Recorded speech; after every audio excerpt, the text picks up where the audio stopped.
One of the best things about Java is that it's a statically typed language. This helps us know what different objects are at compile time.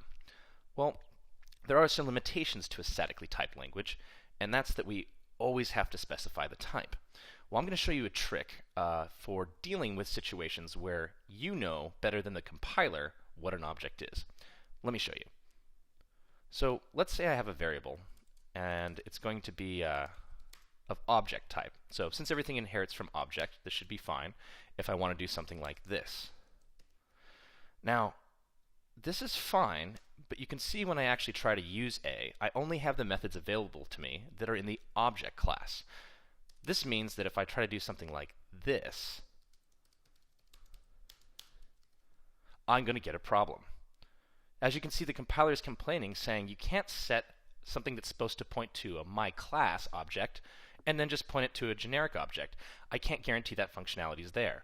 But we happen to know for sure that, hey, that's actually pointing to a myClass object. Well, with typecasting, we can fix this. All you need to do is put the actual class you want to use in parentheses in front of the assignment. It's kind of like photobombing at that particular moment. As you can see, there are no complaints.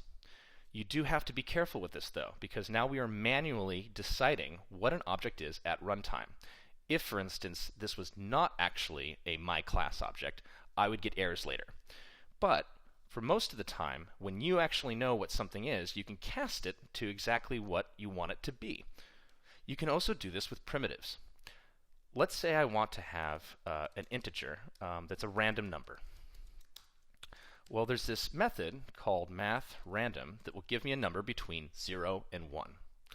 Well, if that's between 0 and 1, and I want a random number from, let's say, the beginning to the end of a list, I can just multiply that by the list size, and there I have it.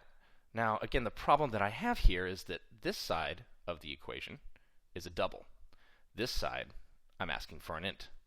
I would normally have to take a bunch of methods, convert it, and ask for different data types to change that double into an int. But I could also just cast it to an int. Now you have to be careful with this because certain casts, again, are not going to work. You can't just cast a char into a double and expect to have a value that makes sense. But oftentimes, for simple things like converting floating point into integers, you can use this technique and make your code much more readable.